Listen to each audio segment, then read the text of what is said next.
मैं पूरे सम्मान के साथ मोहन भागवत जी से 5 प्रश्न पूछना चाहता हूं। मैं मोहन भागवत जी से पूछना चाहता हूं, क्या आप नहीं मानते कि यह भारतीय जनतंत्र के लिए हानिकारक है? क्या आपने कभी ऐसी बीजेपी की कल्पना की थी? मोहन भागवत जी बताएं कि क्या आपने मोदी जी को ये सब गलत हरकतें करने से रोका कभी? क्या बेटा इतना बड़ा हो गया कि मां को आंखें दिखाने लग गया? जिस बेटे को प्रधानमंत्री बनाया, आज वो बेटा पलट के मां को अपनी आंखें दिखा रहा है कि जो नियम आडवाणी जी पे लागू हुआ वो मोदी जी पे लागू नहीं होना चाहिए। मैं पूरे सम्मान के साथ मोहन भागवत जी से 5 प्रश्न पूछना चाहता हूं और आपका समर्थन चाहता हूं। अगर मैं कोई गलत प्रश्न पूछूं तो बता देना, और सही प्रश्न पूछूं तो मैं आपसे हाथ खड़ा करवा के पूछूंगा। मेरा पहला प्रश्न है मोहन भागवत जी से, जिस तरह मोदी जी देश भर में लालच देके या ईडी और सीबीआई की धमकी देके डरा के दूसरी पार्टी के नेताओं को तोड़ रहे हैं, पार्टियां तोड़ रहे हैं, सरकारें गिरा रहे हैं, क्या यह देश के लिए सही है? मैं मोहन भागवत जी से पूछना चाहता हूं, क्या आप नहीं मानते कि यह भारतीय जनतंत्र के लिए हानिकारक है? पूछना चाहिए कि नहीं पूछना चाहिए मोहन भागवत जी से? मेरा दूसरा प्रश्न है उनसे, देश भर में सबसे भ्रष्टाचारी नेताओं को मोदी जी ने अपनी पार्टी में शामिल करवा लिया। जिन नेताओं को कुछ दिन पहले मोदी जी ने खुद सबसे भ्रष्टाचारी बोला, जिन नेताओं को अमित शाह जी ने खुद भ्रष्टाचारी बोला, कुछ दिन के बाद उनको बीजेपी में शामिल करा लिया।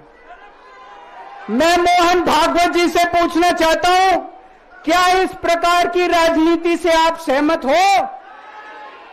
क्या आपने कभी ऐसी बीजेपी की कल्पना की थी? पूछना चाहिए कि नहीं पूछना चाहिए मोहन भागवत जी से? मेरा तीसरा प्रश्न है मोहन भागवत जी से, बीजेपी आरएसएस की कोख से पैदा हुई है कि नहीं है? कहा जाता है यह देखना आरएसएस की जिम्मेदारी है कि बीजेपी पथभ्रष्ट ना हो। मैं मोहन भागवत जी से पूछना चाहता हूं, क्या आप आज की बीजेपी के इन कदमों से सहमत हैं? क्या आपने कभी मोदी जी से यह सब ना करने के लिए बोला? मोहन भागवत जी बताएं कि क्या आपने मोदी जी को यह सब गलत हरकतें करने से रोका कभी? पूछना चाहिए नहीं पूछना चाहिए? मेरा चौथा प्रश्न है मोहन भागवत जी से, जेपी नड्डा जी ने लोकसभा चुनाव के दौरान उन्होंने कहा कि बीजेपी को अब आरएसएस की जरूरत नहीं है। आरएसएस बीजेपी की मां समान है कि नहीं है? क्या बेटा इतना बड़ा हो गया कि मां को आंखें दिखाने लग गया? क्या बेटा इतना बड़ा हो गया कि आज मां को आंखें दिखाने लग गया? जिस बेटे को पाल पोस के बड़ा किया, जिस बेटे को प्रधानमंत्री बनाया, आज वो बेटा पलट के मां को अपनी आंखें दिखा रहा है। मातृतुल्य संस्था आरएसएस, आज वो बेटा अपनी मातृतुल्य संस्था को आंखें दिखा रहा है। मैं मोहन भागवत जी से पूछना चाहता हूं, जब नड्डा जी ने यह कहा तो आपके दिल पे क्या गुजरी, आप जरा बताइए इस देश को। क्या आपको दुख नहीं हुआ? मैं आरएसएस के हर कार्यकर्ता से पूछना चाहता हूं, जब नड्डा जी ने कहा कि हमें आरएसएस की जरूरत नहीं है, क्या आरएसएस के हर कार्यकर्ता को दुख नहीं हुआ?